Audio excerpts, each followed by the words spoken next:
کو. اب دیکھیے ایک واقعہ مجھے یاد آ گیا, پھر اس کے بعد انشاءاللہ آگے گفتگو کرتے ہیں. واقعہ بھی بڑا زبردست ہے, غور سے سنیے گا.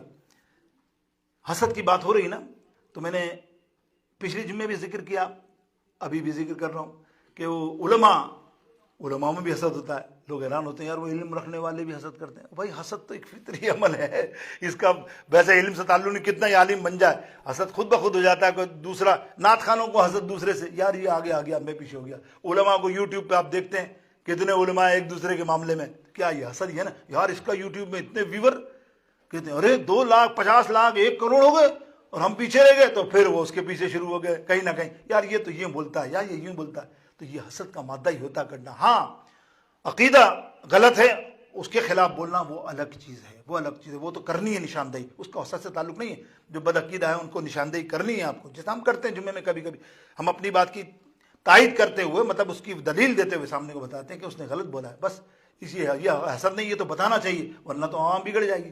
حسد وہ ہے کہ ایک ہی منصب ایک ہی عقیدے کے لوگ, بلکہ یہ سمجھ لوں کہ ایک مسجد یا ایک مرکز میں 6 علماء ہوں اور وہ ایک دوسرے کی ٹانگ کھینچیں, وہ کھینچی جاتی ہے. اب دیکھیے واقعہ کس کا ہے, واقعہ ہے شہنشاہ بغداد, قادریوں کے شہنشاہ, اللہ اکبر, کے ولیوں کی سلطان اللہ, شیخ عبد القادر جیلانی غوث اعظم پیران پیر محی الدین رضی اللہ تعالیٰ عنہ کا واقعہ کتابوں میں ہے. البہجۃ الاسرار, قلائد الجواہر, دونوں میں موجود ہے.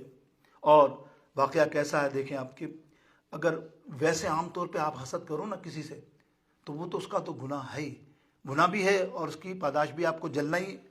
یعنی مفسرین فرماتے ہیں حسد کیا ہے, حسد کے اندر حسد کرنے والوں کو آپ بدعا مت دو. اللہ اکبر, سمجھ رہے, بدعا نہ دو. وائے سوچو, حسد کرنے والے کو بدعا کرنے کی ضرورت ہی نہیں ہے, اس لیے کہ حاسد خود اپنے لیے ہی بدعا ہے, اس لیے کہ وہ جل رہا ہے. بدعا تو یہی دو گے نا, اللہ اسے برباد کر دے. اب وہ برباد کیا ہو رہا ہے, اس کی نیکیاں جل رہی ہیں, وہ تو تباہ ہو رہا ہے. وہ سارا دن مسجد میں تہجد پڑھ کر صبح آ کے وہ کسی سے حسد کرے کسی کے معاملے میں بھی, تو کیا ہوا, وہ تو زیرو ہوتا جا رہا ہے, اس کو تو پتہ ہی نہیں ہے. تو اس کو انصاف ہے. Is asking for bathroom? Yeah, come on. I know. You asking wrong person. تو وہ جو ہے حاسد جو ہے نا, حاسد خود بخود بددعا ہے. یعنی حاسد خود عدل ہے اپنے آپ پر, کہ خود ہی مر رہا ہے, جہنم دنیا بھی آگ کما رہا ہے اور آخرت میں بھی جائے گا تو جہنم میں جائے گا. تو اب اس کو بددعا کیا دو گے تم یار, جو خود ہی برباد ہے. تو اس لیے کتنا خطرناک جرم ہے میرے دوستوں حسد کرنا. اللہ تعالیٰ مجھے آپ سب کو محفوظ رکھے, کوشش کیا کرو. میں انشاءاللہ تعالیٰ اس بات میں ضرور کہوں گا آپ کے ابھی تھوڑی دیر بعد, کہ حاسد نہ کرنے کی کیا معاملہ ہو سکتا ہے, کون سا حل ہے, کون سا معاملہ ہے کہ ہم حسد نہ کریں. لیکن سنیے, سرکار غوث اعظم پیران پیر دستگیر محبوب سبحانی قطب ربانی اللہ کے ساتھ حسد کرنے والے کا انجام, کیونکہ عام طور پہ حسد کرو نا تو چل جائے گا, لیکن اہل بیت سے حسد کیا نا, اس کا تو تمہارا حشر نہیں, اللہ اسی وقت تمہاری ایسی کی تیسی کر دیتا ہے. اور پھر اہل بیت بھی ہو, شہزادہ رسول ہو, سرکار غوث اعظم ہو, اور کرنے والا عام آدمی نہیں ہے حسد, کہ ہم سمجھیں وقت کا ولی, وقت کا بہت بڑا عالم حضرت ابو فضل عماد رضی رحمت اللہ تعالی علیہ, آپ کے استاد سرکار غوث اعظم کے استاد نے حسد کیا. یہ بہت بڑے عالم تھے, بہت بڑی ایک کتاب تھی جس کے ماہر تھے, علوم تو سب جانتے تھے. تو حضور غوث اعظم نے چاہا کہ میں ان کے پاس یہ کتاب سیکھنے جاؤں, یہ علم سیکھنے جاؤں. بڑے بڑے طالب علم تھے, اپنے اسپیشل وہاں داخلہ لیا اور ان کے طالب علم بن گئے, شاگرد بن گئے.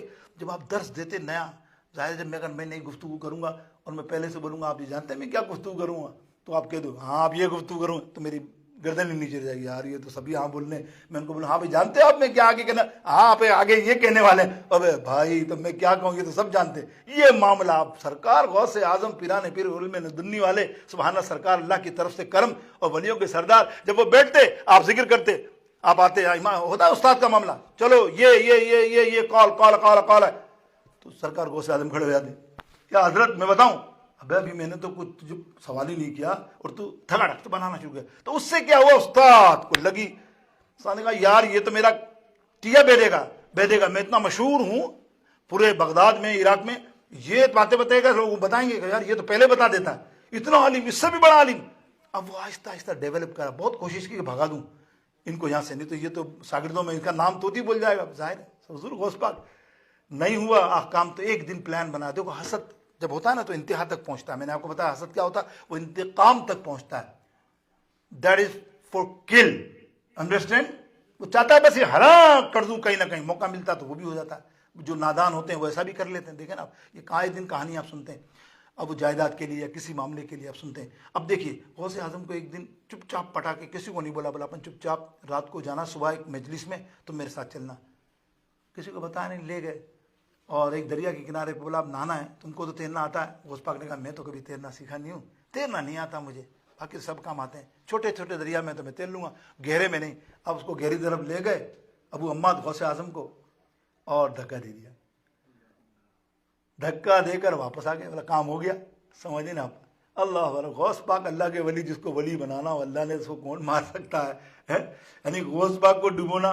غوث پاک شیخ عبد القادر جیلانی کا تو یہ معاملہ ہے کہ وہ ڈوبو کو, کہ بچایا ہے پہلے بھی ڈوبے ہو کو. میرے غوث اعظم تو ڈوبو کشتی 12 سال کی ابھار دیتے ہیں. جو ڈوب جائے اس کو ہاتھ نکال کے, کئی سو میل دور ہو, ہاتھ اتنا لمبا, غوث اللہ کی عطا سے وہ نکال کے باہر کر دیتے ہیں. اور ان کو ڈبویا, وہ کوئی ڈوب سکتے ہیں کہ ڈوبایا بچایا ہے پہلے بھی ڈوبے ہو کو, بچایا ہے پہلے بھی ڈوبے ہو کو, کہ اب ڈوبتوں کو بچا غوث اعظم. سب کہو کہ اب ڈوبتوں کو ہمیں حسد کے گناہ سے بچانا یا شیخ عبد القادر جیلانی, کہ اب ڈوبتوں کو بچا غوث اعظم. اسیروں کے مشکل کشا غوث اعظم, غریبوں کے حاجت روا غوث اعظم. اب غوث اعظم سیف ہو کر آ گئے, اللہ نے بچا لیا الحمدللہ. اب دیکھیے وہاں عمر تھی 18-20 سال یا 15 سال جو بھی ہو, اور اب آ جاؤ 60-70 برس کے بعد, یعنی 65 یا 60 آتا ہے. اتنی برس کے بعد جب منصب غوثیت پہ آپ فائز ہیں, مریدوں کے ساتھ, سنیے گا, مریدوں کے ساتھ قبرستان سے گزرے. مریدوں کو روکا, رکو 1 منٹ. ایک قبر کے پاس جا کے کھڑے ہو گئے میرے شیخ عبد القادر جیلانی, اور ہاتھ اٹھا لیے. اور مرید جو باہر کھڑے تھے ان کے خلفاء دیکھ رہے تھے کہ حضور جسٹ لائک ٹاکنگ, اسپیکنگ, قبر کے لوگوں سے یعنی قبر والے سے اسپیک کر رہے ہیں, باتیں کر رہے ہیں. وہ جواب دے رہا ہے, سوال کر رہے ہیں, جواب دے رہے ہیں. یہ حیران رہ گئے, یہ کیا معاملہ عجیب سا, ہمیں پیچھے کر دیا اور آپ قبر کے ساتھ گفتگو کر رہے ہیں. پھر آپ نے دیکھا کہ تھوڑی دیر بعد ہاتھ اٹھا لیے. ہاتھ اٹھا کر کچھ آپ نے عرض کی, پھر بولا سب لوگ آمین کہنا. ہمارے مریدوں ہم کہا اچھا اچھا, آپ نے دعا مانگی ایک, اور سب نے تو آمین کہا. ہم نے, خلفاء فرماتے ہیں, سب نے تو آمین کہا. پورا قبرستان جتنے مردے تھے سب کی آواز آئی آمین. اب یہ راز تو ہمارے ذہن میں نہیں, کیا ہو گیا. حضور باہر آئے تو بڑی ہمت کی, حضرت یہ تو سمجھ میں نہیں آیا کیا معاملہ ہے. بولے جانتے ہو آج کیا عجیب ہوا, میں اس قبرستان سے گزرا, میں کراسنگ کر رہا تھا اس قبرستان سے, تو کیا ہوا, ایک قبر سے مجھے آواز آئی, اے شیخ عبد القادر جیلانی تو ہی آج مجھے بچا سکتا ہے. میں حیران رہ گیا, جب میں نے قبر پر نظر ماری تو یہ تو میرا استاد ابو الفضل عماد رحمت اللہ تعالی علیہ وقت کا ولی میرا استاد موجود ہے. میں قریب جا کے دیکھا تو اس کا ایک ہاتھ سیدھا ہاتھ آگ میں جل رہا تھا, اس کے اوپر عذاب آیا ہوا تھا, پورا جسم نورانیت کے اندر مبتلا تھا, ماشاءاللہ کہیں سے کچھ نہیں. بھئی یہ ہاتھ اٹھ نہیں رہا تھا اور تڑپ رہا تھا, کہہ رہا تھا شیخ میں نے سب کر لیا, سب کر لیا, مرنے سے پہلے دعا بھی مانگ لی, توبہ بھی کر لی, لیکن یہ ہاتھ اللہ نے صحیح نہیں کہا, کرے گا تو شیخ عبد القادر جیلانی ہی کرے گا. اللہ, یہ مرتبہ غوث اعظم کا. حضور غوث اعظم سے جب یہ عرض کی, حضور غوث اعظم کا استاد میری کیا مجال, خدا کی قسم میری کیا مجال, گفتگو ہو رہی ہے بھرمارے. پھر میں نے کہا میں دعا ضرور کروں گا. اب میں نے کہا میں بھی دعا کروں گا, اور میں آج سب کو کہتا ہوں, ان کو بھی کہتا ہوں, مردوں کو بھی کہتا ہوں, تم آمین کہنا میری دعا پہ. اے اللہ میں نے اسے معاف فرما دیا, تو بھی اسے معاف فرما دے. ساروں نے آمین کہا.